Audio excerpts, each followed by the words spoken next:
बाबा की जय जय, मैया की जय जय,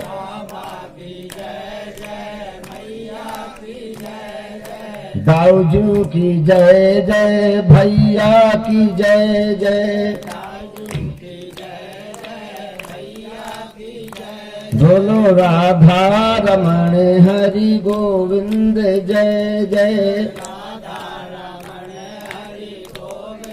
जय जय बोलो राधा रमण हरि गोविंद जय जय, गुरुवार कृष्णचंद्र की जय। रे चित्त चिंतम चिरय चरणों मुरारे,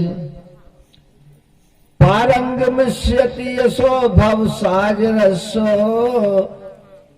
पुत्रः कलत्र अमिरे नहीं ते सहाया,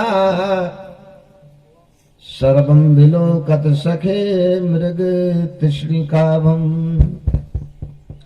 हमारे मनुष्यों ने कहा है, अरे मनुष्य ये चित्त तो रात दिन भगवान श्री कृष्ण के चरणों का चिंतन कर, क्योंकि संसार में वास्तव तेरा कोई नहीं है।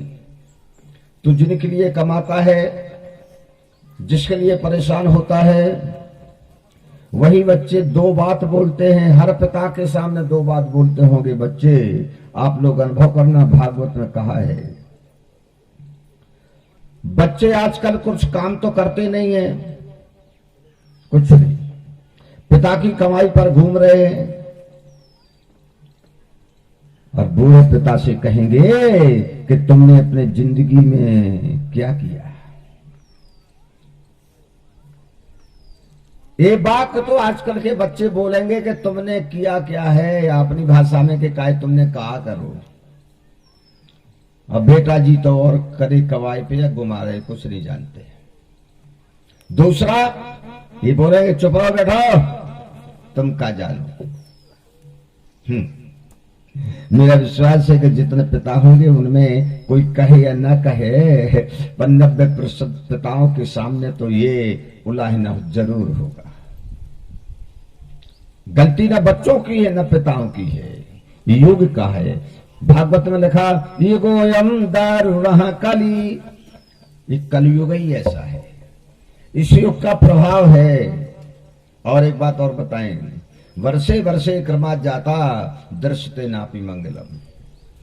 हम और आप जो सोचें इस साल बहुत खराबी है यार, खेती नहीं ढंग से हुई, फसल सही नहीं आई, कभी वर्षा नहीं हुई, कभी इतनी वर्षा हुई कि फसल नहीं हुई।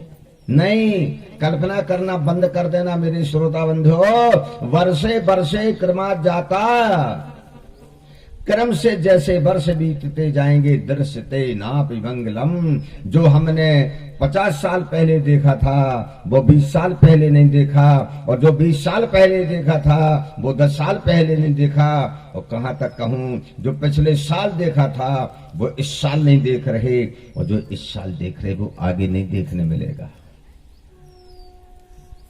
ये समय आना है, ये समय आ रहा है। इसी बात को हृदय में रखते हुए अपने जीवन की एक विशेष गाथा के साथ आज की हम कथा प्रारंभ करें। महाराजा चंद्रसेन थे।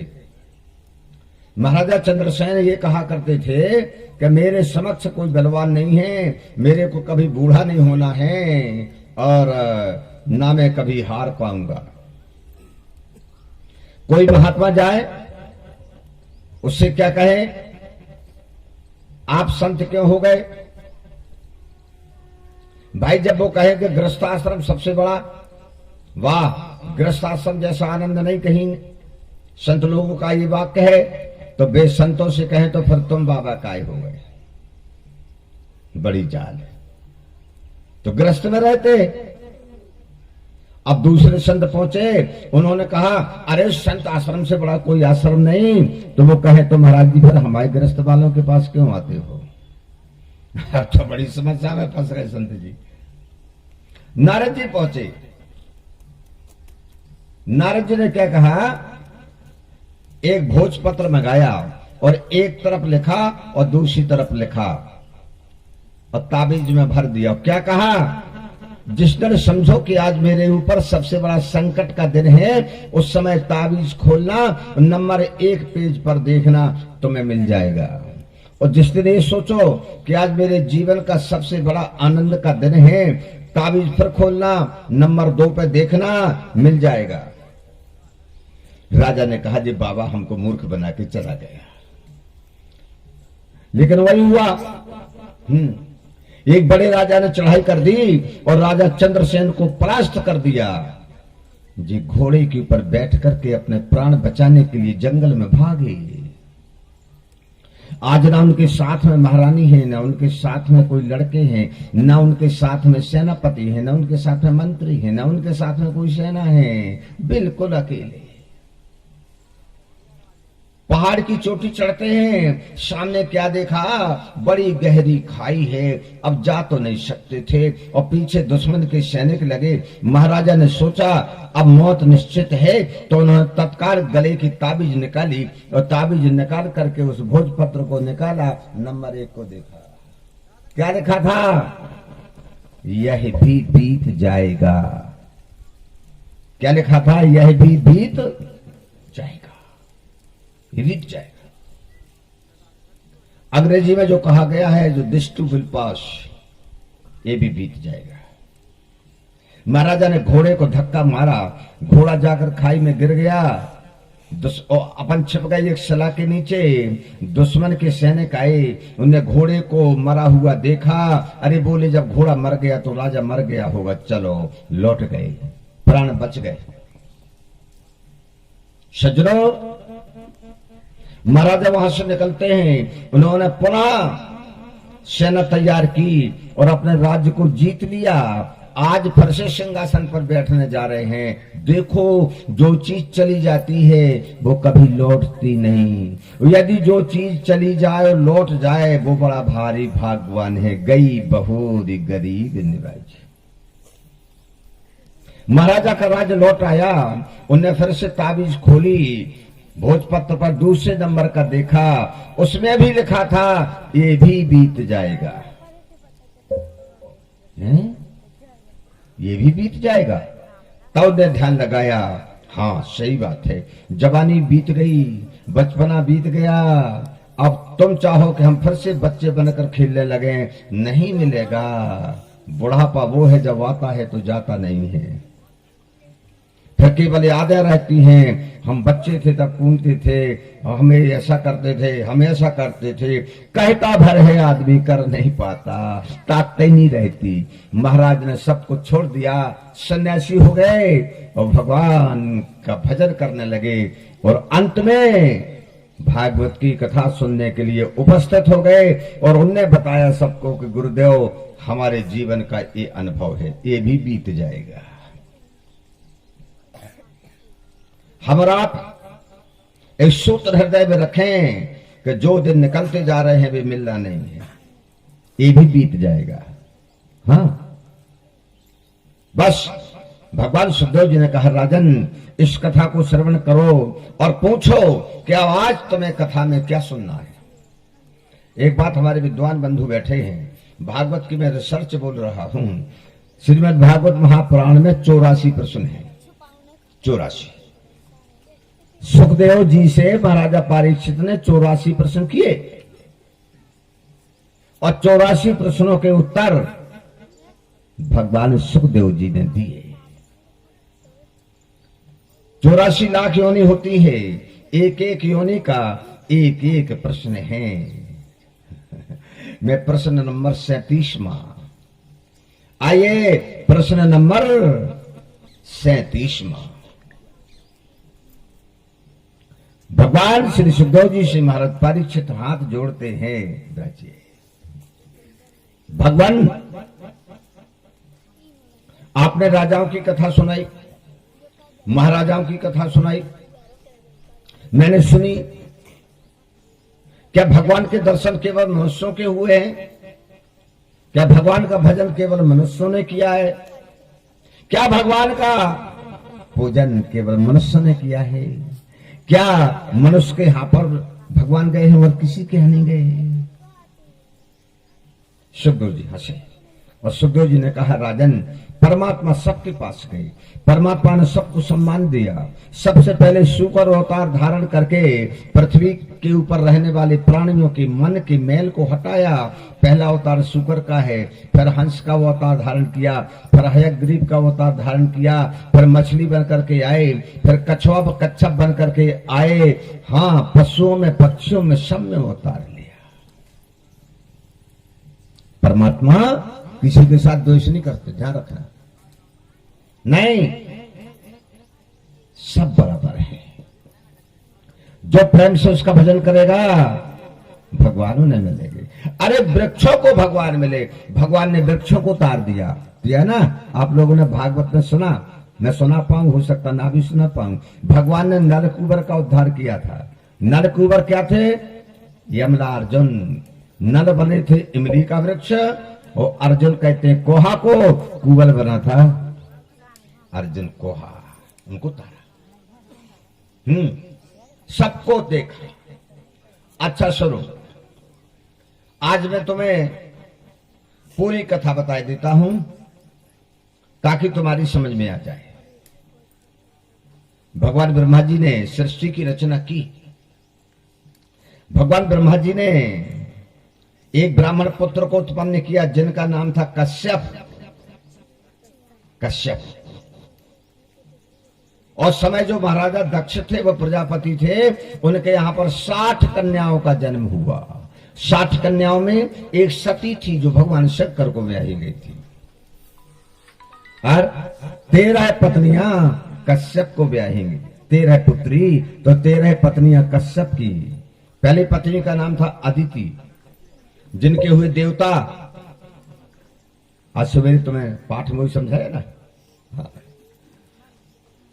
पहली पत्नी का नाम था अदिति, जिसके 33 देवता हुए, और दूसरी पत्नी का नाम था दिति। क्या? दिति, जिसके 2 पुत्र हुए, हिरण्याक्ष और हिरण्यकश्यप। एक पत्नी का नाम था दनु, जिससे दानव पैदा हुए। दैत्य, दानव, राक्षस, 3 श्रेणियां हैं, अलग अलग हैं। जैसे राक्षस अलग हैं, दानव अलग हैं, दैत्य अलग हैं। हिरण्यकश्यप दैत्य था और दानव पुलोमा, बृहस्पति, नमुचि, संबर, अरष्टनेमी, द्वैमूर्धा, शकुनी, ये दानव थे, महान बलवान दानव। उसके बाद में एक सुरसा नाम की पत्नी थी, जिसके 2 पुत्र हुए। सुरसा नाम की जो पत्नी थी, जिसको हम विनीता कहते हैं, उसी का नाम विनीता है, उन्हीं का नाम सुरसा है। उनसे 2 पुत्र होते हैं। पहले पुत्र का नाम है अरुण और दूसरे पुत्र का नाम है गरुड़। अरुण लगड़े हैं, भगवान सूर्य के सारथी हैं। गरुड़ हिम्मत वाले हैं, भगवान राम के भक्त बने। रामचरितमानस में आप लोगों ने कथा में गरुड़ का नाम बहुत बार सुना होगा। अब जो अरुण थे, उनके 2 पुत्र हुए, संपाति एवं जटायु। संपाति एवं जटायु। इस संपाति वही है जिसके पंख कट गए थे, जो समुद्र किनारे पड़ा था, संपाति। और जटायु वो है जिसने रावण से युद्ध किया। ये गीध गरुड़ गीध थे। अस कही गरुड़ गीध जब गई। कौन थे? गरुड़ गीध। गरुड़ वंश के गीध थे, ये सामान्य गीध नहीं थे। एक पत्नी का नाम था कद्रु, जिनके 8 पुत्र होते हैं, जिनमें वासुकी, कालिया, तक्षक, धृतराष्ट्र, सुखेन, महाप्राण, और आखिरी का जो सबसे बड़ा पुत्र था, लेकिन उसकी चर्चा आई नहीं। उसने कोई ऐसा काम नहीं किया कि जो चर्चा आई हो। जो आज भी पाताल लोक में निवास करता है, जिसका नाम था चुंचक। महाभारत भर में थोड़ी कथा आई है, आप लोगों ने सुना होगा। चुंचक आया था जाकर कर्ण के पास, एक बार मेरे ऊपर बाण पे चढ़ाकर मारो, मैं अर्जुन को निगल जाऊंगा। जब कर्ण ने चुंचक को बाण पर चढ़ाया तो कृष्ण भगवान ने कहा था मैं नहीं बचा सकता, हनुमान जी का स्मरण करो। तो हनुमान जी ने मैं पता के समान पूरा रथ लिया और आकाश को चले गए, चुंचक निकल गया। केवल एक प्रसंग उसका मिलता है, बाकी का प्रसंग मिलता नहीं। ये ऐसे है। चंद्रमा के जो चंद्रमा है सोमावती के पुत्र हैं, स्वरावती के सूर्य हैं, किसी से जंगली उत्पन्न हुए, अष्टनेमी नाम की पत्नी से पूरे जंगल के वृक्ष उत्पन्न होते हैं। इस प्रकार से सृष्टि हुई, इस प्रकार से सृष्टि होती है महाराज। तो मैं तुम्हें द्वितीय वंश सुना रहा हूं। द्वितीय वंश में ये बहुत बड़े दैत्य उत्पन्न हुए हैं, जिनके बराबर कोई योद्धा नहीं था, जिनके बराबर कोई दानी नहीं था, जिनके बराबर कोई तपस्वी नहीं था, जिनके बराबर कोई योगी नहीं था, और जिसके बराबर संसार के अंतर्गत कोई भगवान का भक्त नहीं था। हाँ, नाम क्या था? कथा आप लोगों को पता है, लेकिन ये कथा सुनानी जरूरी है। ये कथा हम इसलिए सुनाएंगे कि इस कथा को वरदान है। जो व्यक्ति इस कथा को श्रवण करेगा, भगवान उसके अन्न की रक्षा करेंगे, उसके शरीर की रक्षा करेंगे, उसके ऊपर अपने चरणों को रखेंगे। इसलिए कथा बिल्कुल ध्यान से सुनना है। हाँ, आज मैं फिर से कहता हूं कि हाथ छोड़ करके बैठिए, बंधी कथा न सुनिए। नहीं, बंधी कथा नहीं सुनना है, शांत कथा सुनिए। आइए, हमें वो कथा सुनाने का अवसर नहीं है कि हम भगवान नरसिंह अवतार की कथा सुनाएं, सभी को मालूम है और मेरे पास समय भी नहीं है। प्रहलाद की कथा चलिए मान लो मैंने अपनी वाणी से सुना दी गई। प्रहलाद हिरण्यकश्यप के पुत्र, हिलाद, अनुहिलाद, सहलाद, प्रहलाद। प्रहलाद के पुत्र का नाम था विरोचन, और विरोचन के पुत्र का नाम था बलि, और बलि के पुत्र का नाम है बाणासुर, जो धनुष तोड़ने के समय भगवान राम के समय पहुंचा, नहीं तोड़ा तो जाकर के फिर आगे कंस का मित्र बन गया, वो बलि। बलि, उनकी पत्नी का नाम था विंध्यावली। आज भी संसार के अंतर्गत बलि का नाम कोई भूल नहीं सकता। नहीं, बलि का नाम लेना ही पड़ेगा। हर कोई कहता है उसने अपना बलिदान दे दिया, बोलता नहीं? कोई अच्छा बड़ा नेता मर गया, बोले बलिदान हो गया। बलि का दान वो तो छोड़ तो नहीं सकते। आइए हम और आप उन्हें बलि की कथा सुनिए। बलि ने यज्ञ किया, कहां पर किया? हम और आप बहुत बड़े बड़भागी हैं। बलि ने यज्ञ किया है हमारे इसी मध्य प्रदेश में, नर्मदा के तट पे। एक रिसर्च की बात बताऊं, सभी विद्वान श्रोता बैठे हैं। हाँ, क्या हुआ? बलि ने यज्ञ कहां किया? वर्तमान में जहां भेड़ा घाट है ना, भेड़ा घाट के उत्तर तट पे आज भी बिलपठार नाम का छोटा सा स्टेशन है। शाहपुरा और भेटौनी और भेड़ा घाट के पास छोटा स्टेशन है, उसका नाम है बिलपठार।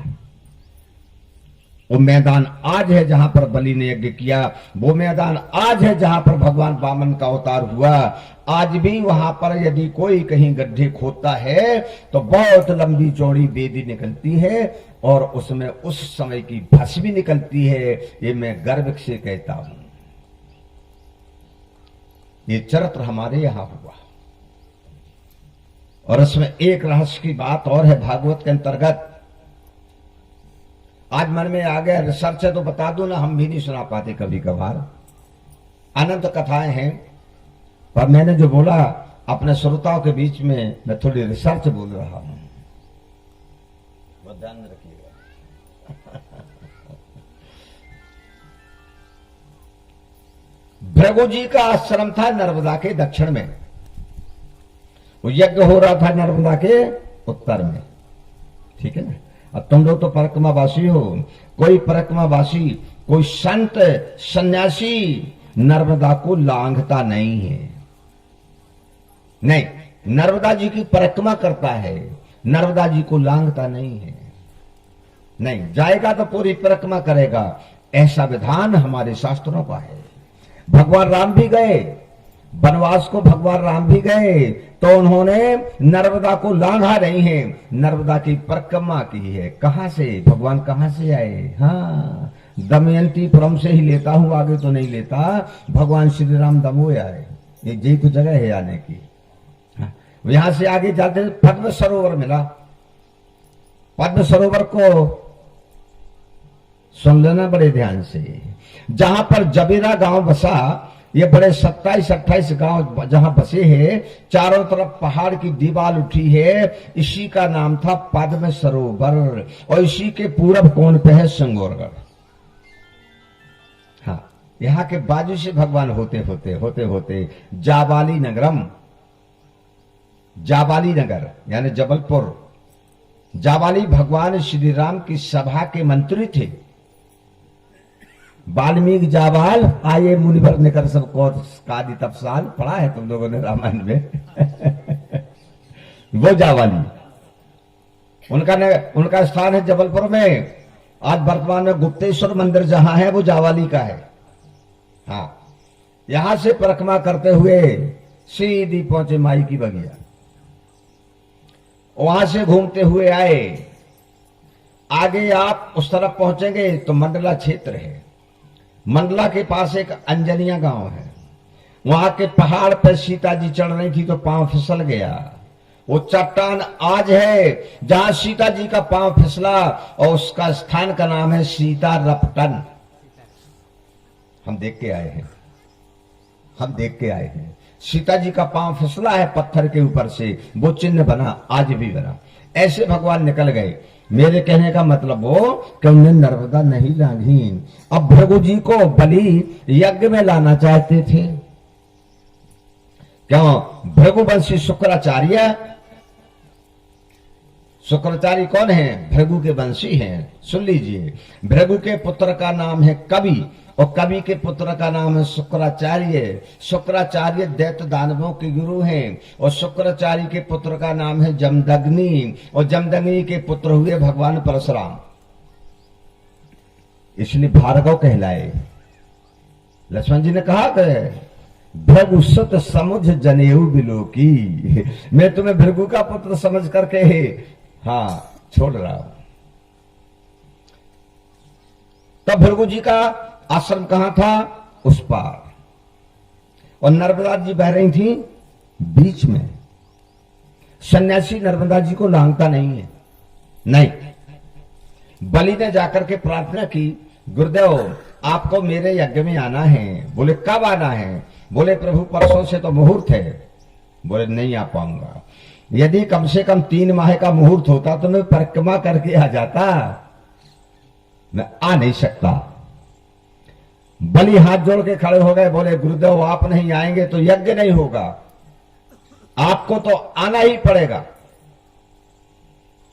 ऐसा है तो बता दूं भृगु जी का कहां आश्रम था वर्तमान में? अच्छा मुझे बताएं अपने श्रोता बंधु कि भेड़ाघाट कौन कौन से गए? भेड़ाघाट किसने देखा? तुमने देखा? हाँ। तो तुमने देखा होगा तो 64 योगिनी का मंदिर भी देखा होगा। जहां वर्तमान में 64 योगिनी का मंदिर है वो ही है भृगु जी का आश्रम। और तुमने ये भी देखा होगा कि जब हम भेड़ा घाट में प्रवेश करते हैं तो पहले एक सीधी धारा दिख रही है, नर्मदा जी। नर्मदा जी अब आ रही थी, पुरानी धारा जे है। ठीक है, समझ में आ रही ना? और दक्षिण दिशा में भृगु का आश्रम। जब भृगु जी ने प्रार्थना की कि माता पथम परिवर्तनम, हे माता पथ को परिवर्तित कर दो, मुझे बलि का यज्ञ पूरा करना है, जाना है। तो पता है नर्मदा मैया जो सीधी बहती आ रही थी बेटा, है वो धुआंधार से ऐसी घूम गई ना। धुआंधार से ऐसी घूम गई और आकर सरस्वती घाट में ज्यों की तो मिल गई। इसका नाम रख दिया लोगों ने बैन गंगा। यहां माता नर्मदा जी ने परिवर्तन किया है। हाँ, ऐसा माता नर्मदा ने कहा कि मुझे पता है कि बलि यज्ञ करेंगे, भगवान आएंगे, मुझे तो पहले से एक वरदान है, मुझे तो स्थान का परिवर्तन करना ही करना है। तो महाराज परीक्षित पूछते हैं, गुरुदेव क्या नर्मदा ने स्थान का परिवर्तन और किया? बोले हाँ, चलो इस कथा को भी सुना दो। नर्मदा पर्वतवासियों को पता है, जो परिक्रमा जाते हैं, कि जहां से नर्मदा निकली है उस स्थान का नाम है माई का बगिया। ठीक है ना? और उसके दक्षिण की ओर 1-2 किलोमीटर की दूरी पर है सोनमूढ़ा। वहां पर एक सोनभद्र नाम का राजकुमार तपस्या करता था। वो तपस्या इसलिए करता था कि मेरा विवाह नर्मदा जी के साथ हो। और नर्मदा जी तपस्या करती थी कि मेरा विवाह भगवान विष्णु के साथ हो। आखिरकार दोनों की इच्छा की पूर्ति नहीं हुई। नर्मदा जी नदी बन के पूरब से पश्चिम की ओर बह गई। देखो, नर्मदा जी इसलिए कुंवारी हैं कि वो समुद्र में नहीं मिली, नहीं खाड़ी में मिली, खंबात की खाड़ी, समझा रही ना, इसलिए कुंवारी है। और जो सोनभद्र है वो उसी सोनमूढ़ा से वो बह गया पूरब की ओर, इसलिए सोनभद्र को कहा है नद और ये है नदी।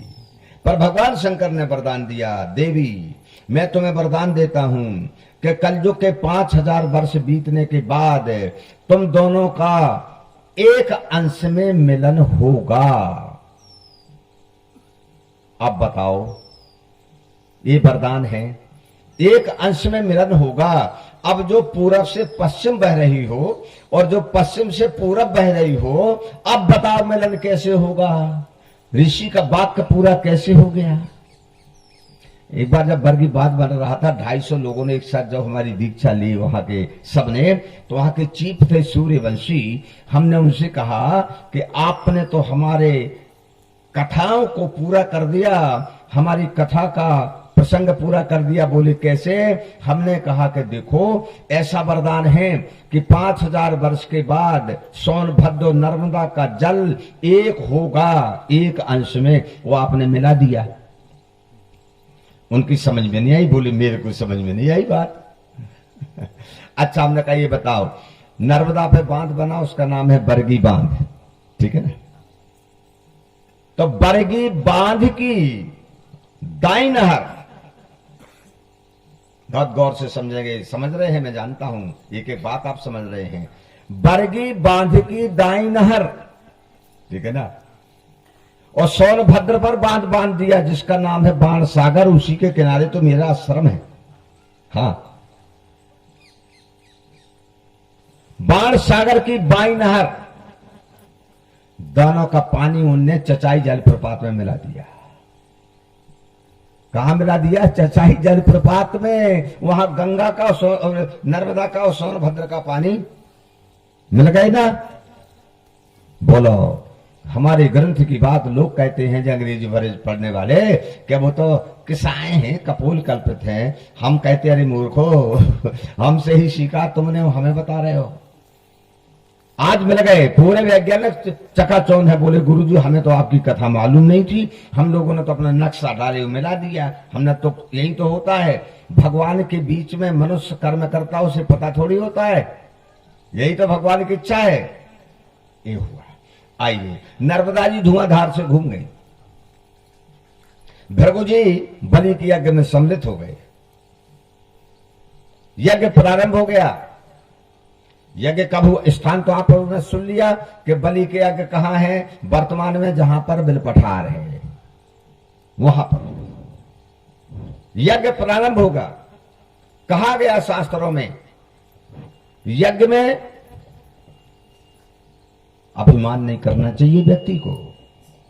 यज्ञ में किसी प्रकार की कंजूसी ना करे। यज्ञ में कोई भूखा ना जाए, ऐसी तमाम बातें हैं। अब वहां पर विचार विमर्श होता कि यज्ञाचार्य कौन बने, यज्ञाचार्य कौन बने। देखिए भागवत में क्या लिखा है कि वहां पर बहुत बड़े बड़े विद्वान जुड़े, सामान्य विद्वान नहीं जुड़े बलि के यज्ञ में कि राक्षस ही राक्षस दानव दानव थे, नहीं, वहां पर चिवन थे, वहां पर गौतम थे, उधर पर देवल थे, वहां पर देवराज थे, वहां पर महात्मा कश्यप खुद थे, बड़े बड़े महात्मा थे। कहा यज्ञ का आचार्य कैसा होना चाहिए, यज्ञ का आचार्य भागवत का प्रवक्ता कैसा होना चाहिए, जो नशा ना करता हो, जो नियम करता हो। ऐसा नहीं कि भागवत तुम्हें सुनाए और जजमान आ जाए तो अपने घर भाग जाए, ये भागवती के लक्षण नहीं है, यज्ञाचारी के लक्षण नहीं है। यज्ञाचारी वो है जो बंद के उसी स्थान पर रहे, कहीं ना जाए। यज्ञाचारी वो है जो गुरु की दीक्षा लिए रहना होना चाहिए, वो यज्ञाचारी। यज्ञाचारी वो है, यह भागवत कहने वाला वो है जो भगवान का भक्त हो, प्रेतों को पूजने वाला ना हो।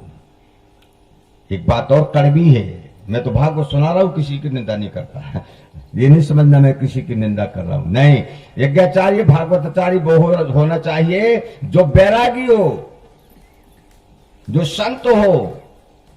यदि संत ना हो, ग्रस्त हो, तो न संतान ना हो।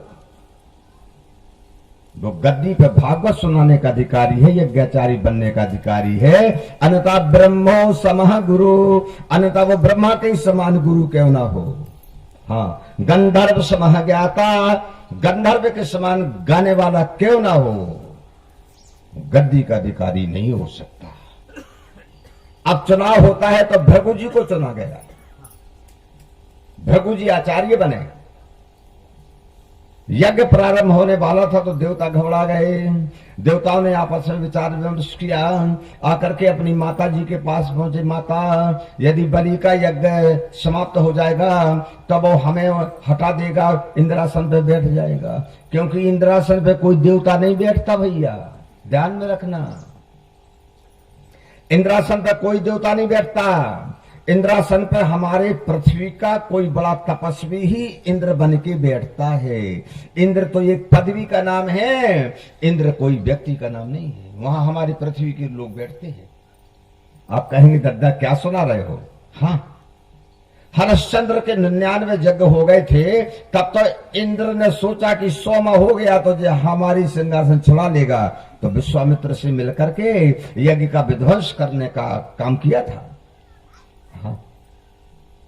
आज जो वर्तमान में इंद्र बनकर बैठे हैं वो कौन है, कोई देवता है क्या? नहीं, वो देवता नहीं है,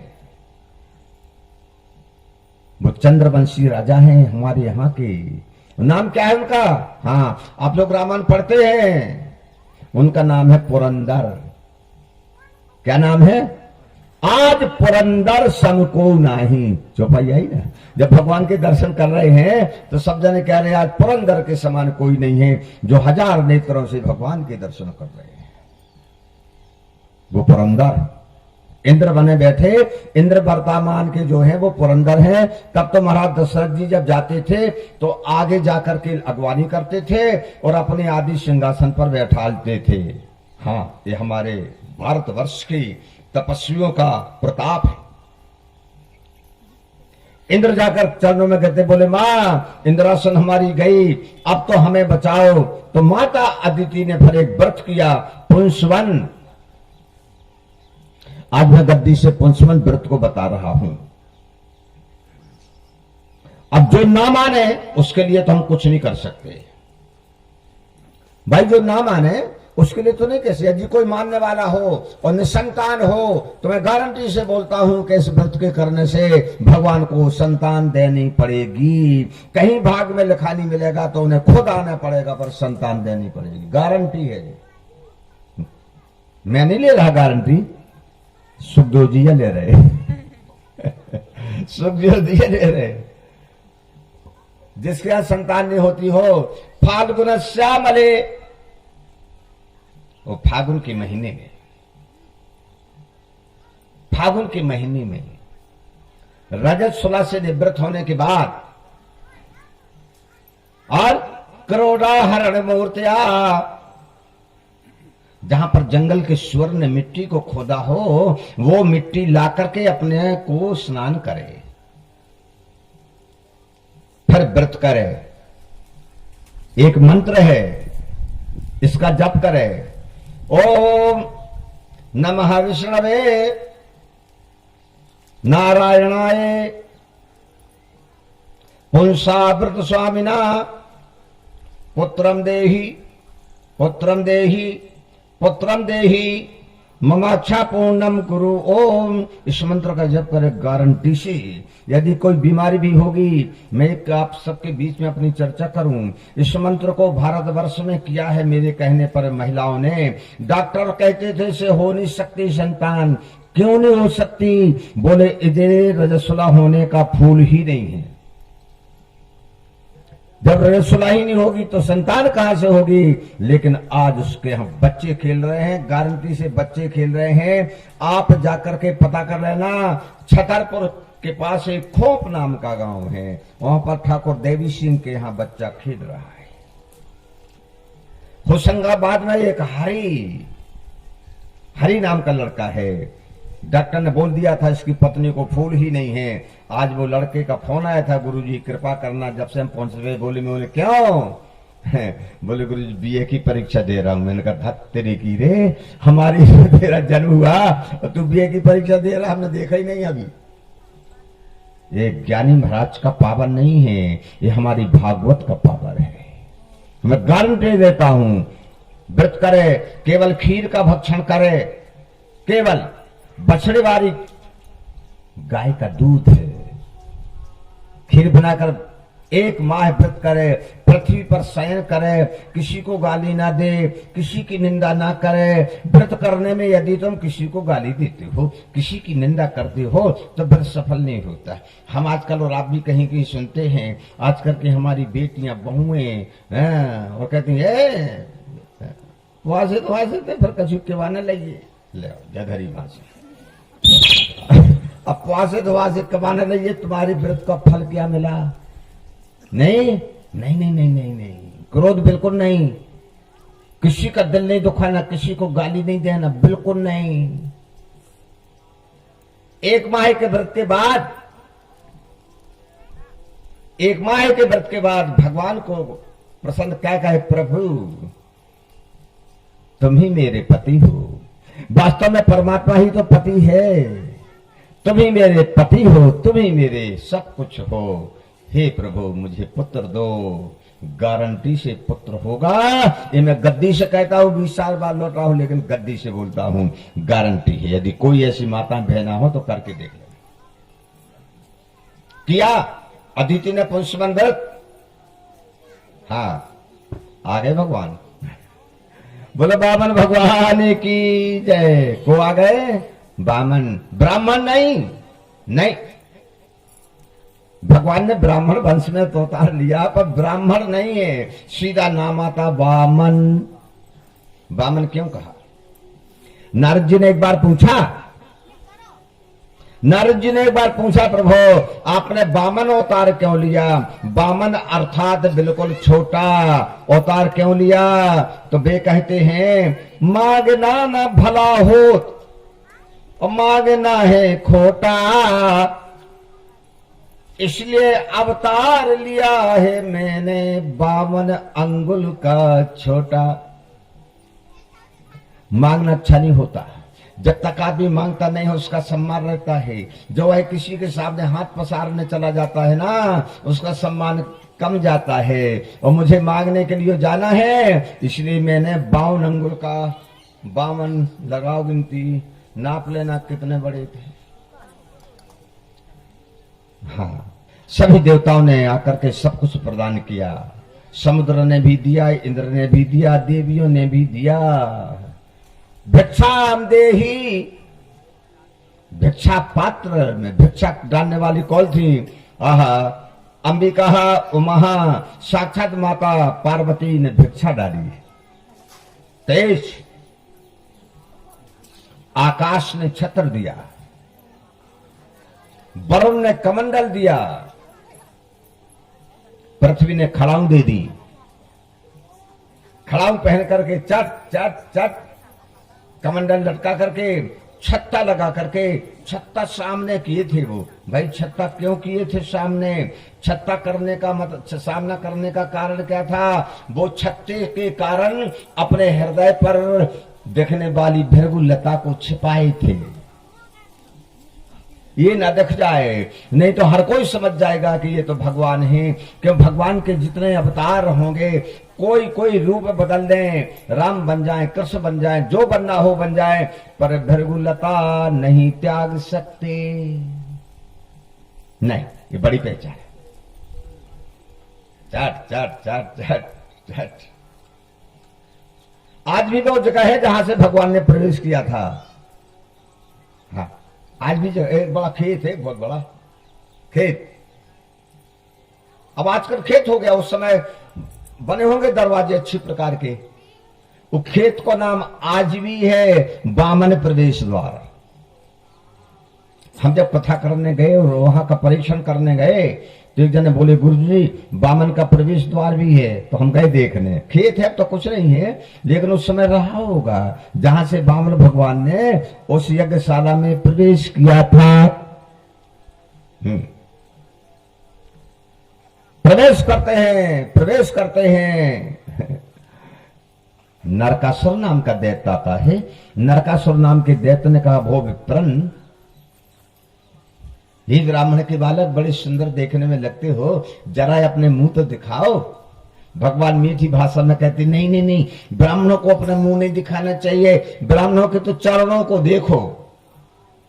क्या कहते? मुंह नहीं दिखाना चाहिए, चरणों को देखो, मेरे चरणों को बैठे सभी। बड़ी खुशी हो रही है, आज हमारे सभी अन्य ग्रामों से श्रोता लोग पधार रहे हैं और हमारे चौबे जी तो प्रतिदिन आ रहे हैं। बड़ी खुशी की बात है, बहुत अच्छा लगता है। यद्यपि पूरा क्षेत्र मेरा देखा हुआ है, अब भूल गए तो हम भी भूल गए हैं, तुम भी भूल गए होगे, कह नहीं सकता है, लेकिन है तो खरिया पुराण सुना दिया, मौनपुर पुराण सुना दिया, मारा पुराण सुना दिया, बेलखेरी पुराण सुना दिया। क्षेत्र तो है लेकिन अब भूल गए 20 साल से। आइए फिर से मिलन हो रहा है हमारा आपका। हम रात पुनः नए स्वरूप में मिल रहे हैं। जैसे बामन भगवान प्रवेश कर रहे हैं, वहां पर जाकर के नरकासुर आता है, पूछता है, को तुम? हाँ, सब संस्कृत बोलते थे। को तुम कौन हो? बामन भगवान 12 अंगुल के छोटे से क्या कहते हैं, दैत्य मुझे तो पता नहीं है मैं कौन हूं, यदि आपको पता हो तो बताओ कि मैं कौन हूं। बताओ, क्या किसी को पता है कि हम कौन हैं? नहीं है ना। नरकासुर कहता, मेरा नाम नरकासुर है, मैं महाराजा बलि का सेनापति हूं, यज्ञ की देखभाल का भार मेरे ऊपर है, अब तुम बताओ तुम कौन हो। अच्छा अच्छा अच्छा। बामन भगवान बोले, नरकासुर जी, मेरे एक प्रश्न का उत्तर और दोगे? बोले, मैं दूंगा पूरे प्रश्न का।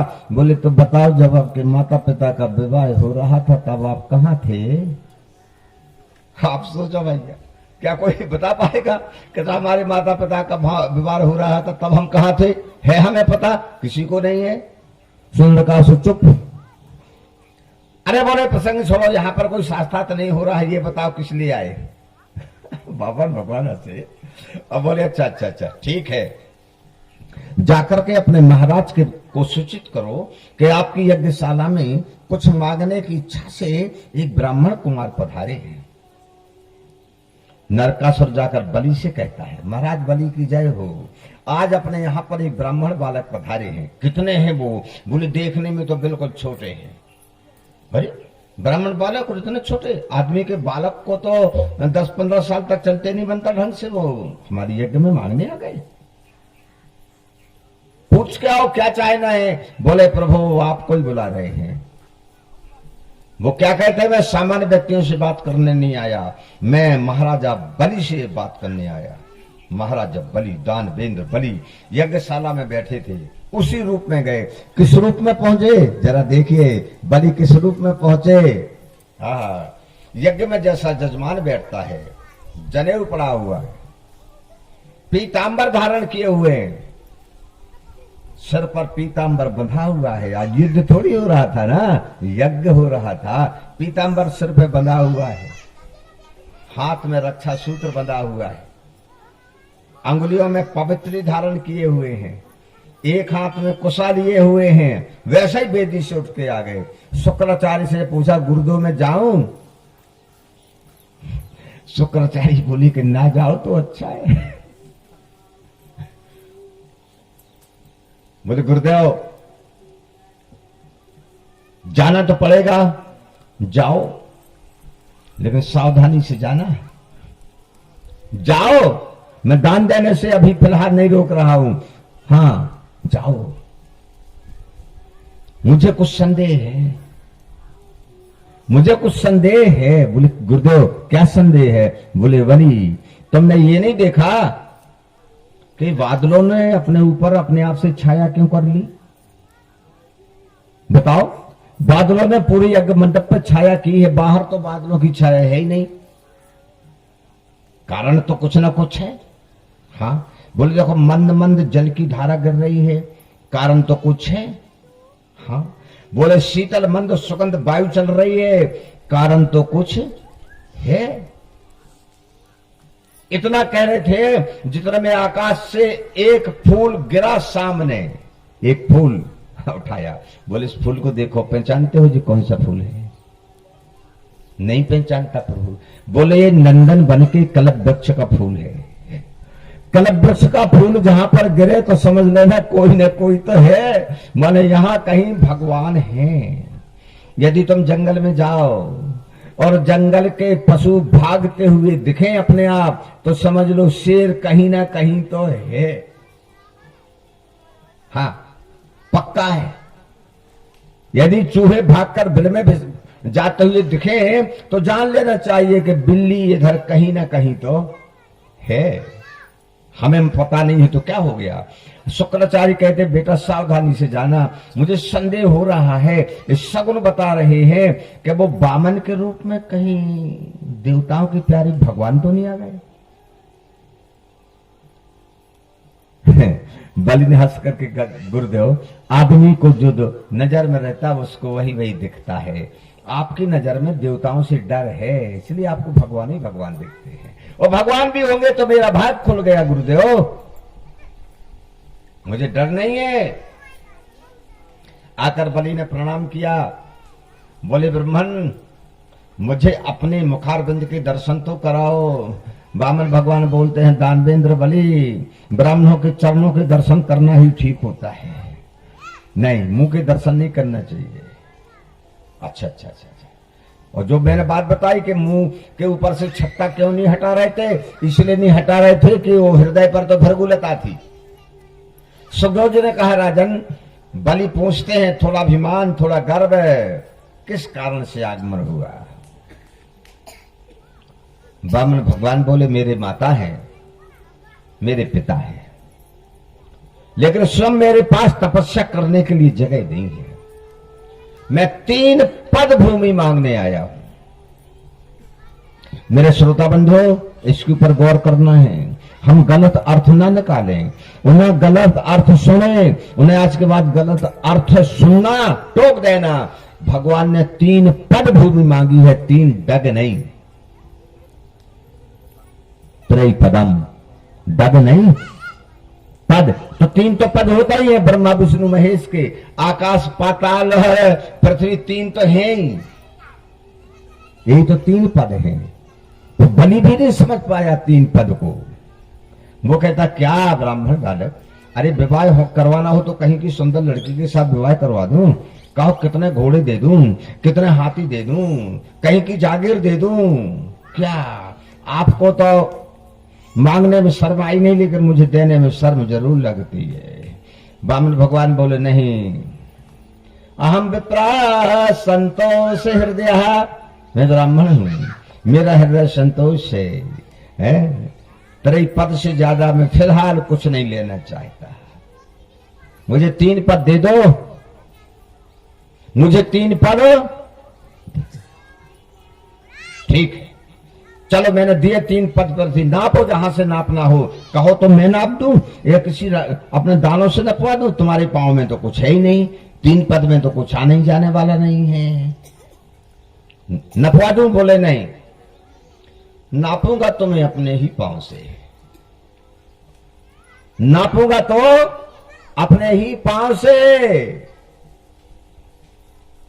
नाप लो जहां से नापना हो। बोले बिल्कुल नहीं, ब्राह्मण बिना संकल्प लिए कोई दान देता नहीं है, आपको मालूम है? हाँ, ब्राह्मण जो होगा वो वैसे नहीं, संकल्प पड़ेगा तब दान देगा। हाँ, और जो संकल्प पढ़ के दान ले, समझ लेना ये ब्राह्मण है, नहीं तो तुम्हारा एक दाना नहीं ले सकता। संकल्प क्यों पड़ता है ब्राह्मण? इसलिए कि ये दान मैंने तुम्हारा लिया, और ब्राह्मण ने संकल्प पढ़ा, वह भगवान के यहां टाइप हो गया, लिख गया। इसलिए संकल्प पढ़े बगैर दान देना भी नहीं, और ब्राह्मणों को बिना संकल्प बोले दान लेना नहीं चाहिए। भगवान कहते हैं संकल्प पढ़िए, तो क्या उसमें देर क्या है? पढ़िए संकल्प।